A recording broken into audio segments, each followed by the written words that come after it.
नमस्ते प्रणाम, मैं गुड़िया राय आप सबके बीच एक बहुत ही सुंदर सा शिव जी का गीत लेकर आई हूँ। आप लोग सुनिए, सावन आ चुका है तो मैं सोची मैं भी एक शिव जी का भजन सुनाती हूँ आप सभी को। सुनिए और कमेंट में ज़रूर बताइएगा। न्यू होंगे तो मेरे चैनल को सब्सक्राइब भी ज़रूर करिएगा। तो चलिए सुनते हैं। फूला लोढ़े चलली गौरा देई बाबा फूलावर अरे बासा चढ़ल महादेव लावेले गोहर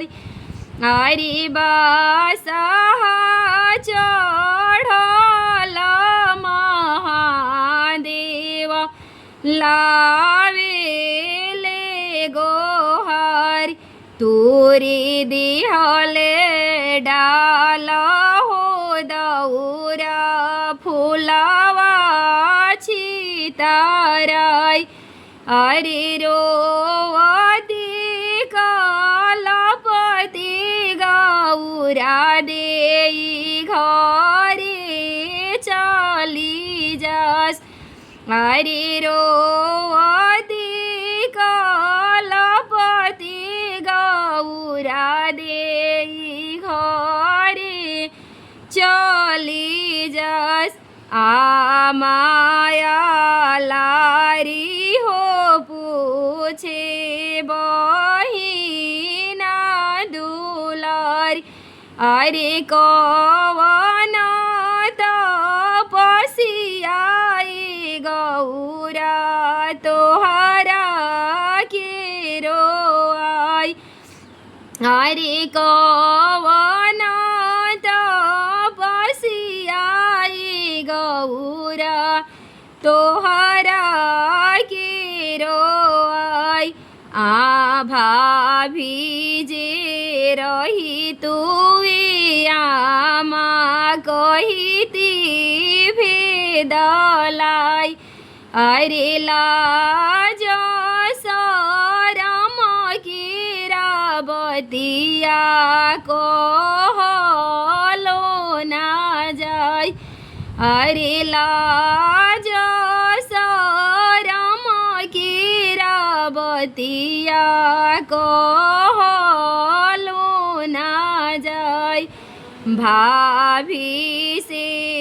कहबुए गौरा लिहे लुलुआई अरे हमारा से कहबुए गौरा हृदय लगाई अरे हमारा से कहबुए गौरा हृदय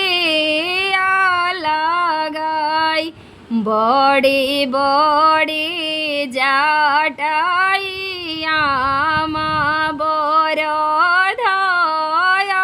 सनायाख अरे उहे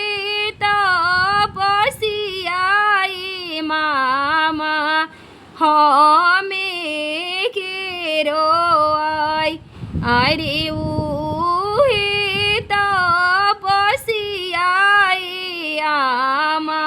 हमें के रोआई तू त